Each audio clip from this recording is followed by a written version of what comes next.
So when we talk about populations, we say that they're dynamic, and that just means that they're changing. Static is the opposite of dynamic. Static is something that is standing still, that is unchanging. Dynamic means that a population is changing. So just like we said we could talk about and measure a couple different characteristics of populations, we can look at how they change too, and we can measure those.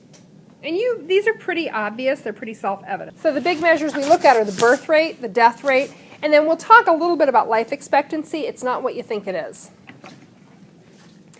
So the number of births that occur over some given period of time, the number of offspring that come into the population, typically this is given per year. That's the most common, births per annum, births per year. And death rate or mortality rate is the same thing for death. How many individuals die in a given period of time. Usually, again, we use annual rates for that. The instances in which we would use a different measure are where the numbers get extraordinarily high, usually. So like death rate during an epidemic. We might be interested in a daily death rate during an epidemic because suddenly so many individuals are dying of something. But normally just an annual rate will suffice. And then life expectancy is how long on average an individual is expected to survive. Do you know what the life expectancy for a male in the U.S. is currently? I don't either. 75? It's in the lower 70s, I know that much. I think a few years ago it was actually 72. Somebody can look it up. You all have the whole interwebs at your fingers. We used to have to just ponder this stuff and not have a way to look it up. Do you know what it is for women? Higher or lower? Higher. Females tend to live longer. This is why the old guys in nursing homes get all the dances and all the dates they want, because they're outnumbered like 5 to 1. Females tend on average, basically females are biologically hardier, sorry guys, at every stage of life females survive in greater numbers. We don't know why, but life expectancy, that how long an individual is expected to live.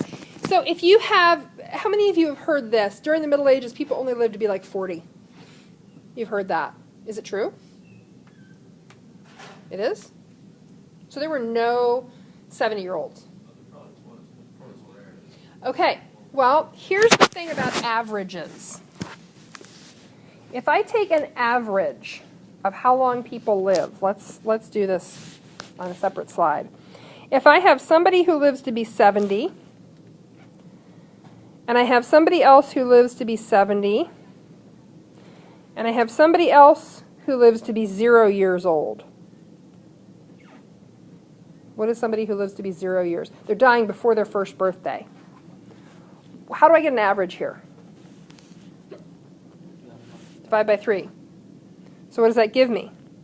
140 divided by 3, rough numbers, what, 40-ish? 47? Okay. Are lots of people living to be 70? I mean, I've got a population of 3 here. But, yeah. That average life expectancy that you hear about in the Middle Ages includes infant mortality. It includes infant mortality. And during, and really, frankly, up until after World War II, when immunization was common for routine childhood illnesses, many, many, many people died as children or as infants. So all of you were probably immunized against a whole bunch of stuff like measles and diphtheria and pertussis. And my daughter, who's 4, was also vaccinated against rhinovirus. Those are all things that used to kill kids frequently. Now, I mean, today we also have the chickenpox vaccine. Can chickenpox kill children? Yeah, it can. Does it commonly? No. Were you guys vaccinated for chickenpox, or did you have it? Most of you were vaccinated for it. Okay. I wasn't sure when that came up. So I have a chickenpox scar on my forehead. My husband and I are the same age. He has a chickenpox scar on his forehead. His brother, who's 2 years younger than him, has a chickenpox scar like somewhere over here. Your parents probably had chickenpox. And I remember I got it in kindergarten, and the little girl who sat at the other end of my little table, Patty, she got it. And then the little kid who sat next to her, Kenny, he got it. And then I got it. And then the kid who sat next to me got it.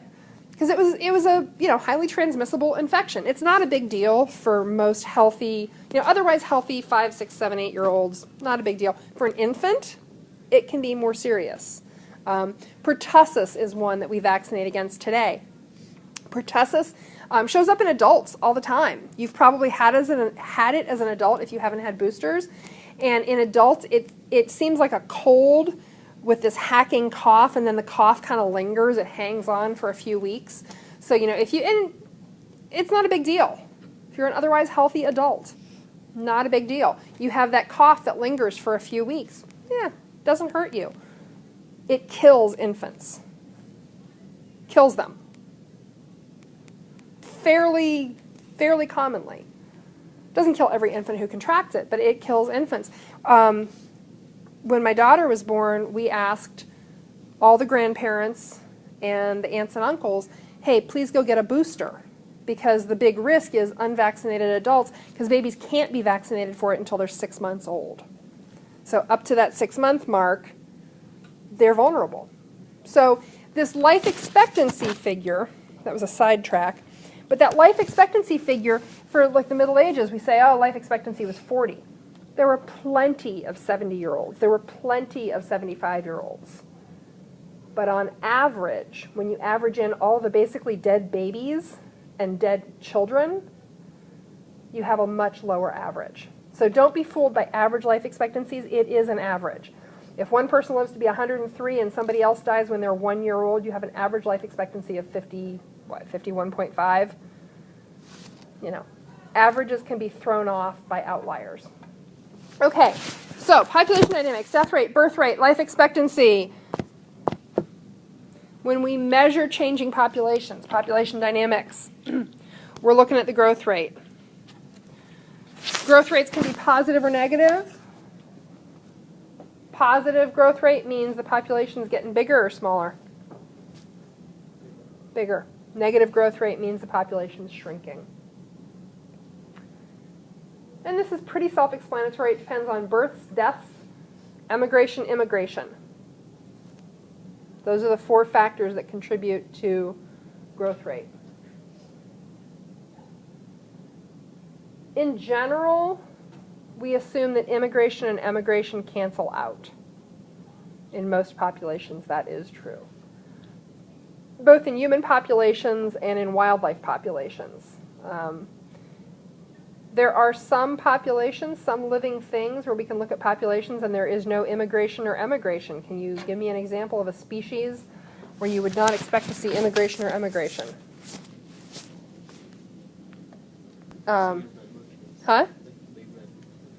Yeah, redwoods. I mean, any plant species. We don't see a lot of immigration, emigration with plant species. They can't pick up and move. It would be awesome if they could. Who's read Tolkien? Ents walking down the road, but they can't. Ah, cool. Timely. So trees can't migrate. They can't decide. And this is an issue right now. Who here has ever? Oh, who eats actual real maple syrup versus the corn syrup crap? Okay, real maple syrup. Oh man, real maple syrup's the best. Corn syrup is just, it's so sad. Anybody know someone who makes maple syrup? Have you helped? Okay. Neighbors, friends, okay, guy down the road, whatever. So we tap sugar maples, we boil down the syrup. It's this wonderful magical elixir. I could drink it if I was allowed and it didn't cost, like $1 billion a gallon. I would drink it every morning. I would start off with a glass of maple syrup. I love it. Awesome stuff. Sugar maple trees are fantastic. We're at the southern end of their range. You don't find sugar maple trees a whole lot far south of here. Southern Ohio is about the southernmost point at which you find them at sea level elevations. As the climate shifts, and climate is shifting, 10 of the last hottest years on record have been the last 10 years. We keep breaking records every day, every year. Maple trees can't migrate. So animal species can migrate to northern latitudes. They can move themselves north. Tree species can't. There will come a point where we will probably not have any more sugar bushes in Ohio. And I think I've seen forecasts that that'll probably be in the next 100 years for sure. There will be no more sugar maple groves in Ohio. Does that mean you won't find an isolated sugar maple? No. But we have vast tracts in some places where you've got, like up around Geauga County, there are big stands of what are called Maple Beach Association forests. Tons of maple trees, sugar maples. They make great syrup up there. But anyway, in general, with most species, we look at birth rate and death rate. We assume that birth rate minus death rate gives us growth rate. Positive means the population is growing. Negative, shrinking population. You know this, so we won't really spend any time on it. Immigration is movement into a population. Emigration is movement out. You do see emigration in wildlife in the face of disturbance or competition. We'll talk more about competition in the next chapter. Who here has gone out owling on a February night? It's getting to be time to go owling. Hey, that was pretty good. That's my barred owl. Who's gone out owling? You go out on a cold, cold, cold February night, and you go out and you quietly move through the woods, and you listen and you listen and you listen, and maybe you've got somebody who can make some noises and get the owls to talk back to you, and mostly they say, "Hey, get out of here," because it's mostly the big boy owls who you, quite frankly, make really mad if you start calling because they think you're in there competing for females. So years ago, I used to have the opportunity to go to this sort of magical little valley, and I'll color the bottom of it yellow. Anybody know where Struthers, Ohio is? Okay. Running straight down the middle of Struthers, Ohio is the Yellow Creek Valley. And I lived in Youngstown all through college and for a few years afterwards. And if you were standing down at the bottom of the Yellow Creek Valley, okay, it's not really yellow, that's just the name of the creek, you would never know that you were in the middle of a city. It is this beautiful, wild little valley. And you can hike all the way from the Mahoning River, pretty much, way back, it's like 3 or 4 miles back to a big dam that forms a lake. And that valley was home to a little tiny, well, let's see if I can do this, a population of screech owls. And the naturalist who administered the whole, because the whole park valley is a park. It is Yellow Creek Park. It's part of Mill Creek, Metro Parks. And so the naturalist who worked there every February would do an owl hike. And they had this robust population of screech owls. And screech owls are the ones that sound like a horse whinnying far off. So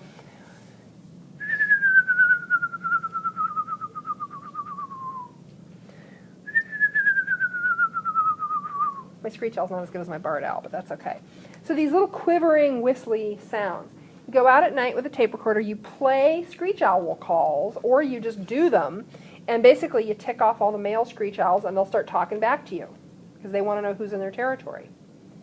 So the one year I went out, and mind you, this whole valley is all very forested. It's a fantastic little forest in there. So we go out on a February night, and Helena, who was the naturalist, plays all the screech owl calls. We didn't get anything. We heard nothing. And she said, I kind of figured this was going to happen. What we have been seeing is that the screech owls have almost completely disappeared. Really? Well, what had happened up at the top of the valley, where you had some forest areas up at the top of the valley, what do you think happened? A couple fairly sizable housing subdivisions were built. They took out the forest. And in place, so previously up at the top of the valley, you had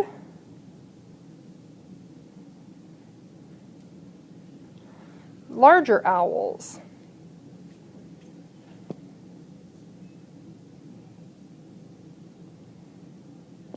you'd had some barred owls. And they had lived at the top of the valley, but as the top of the valley was getting developed, guess what those larger owls did? They immigrated.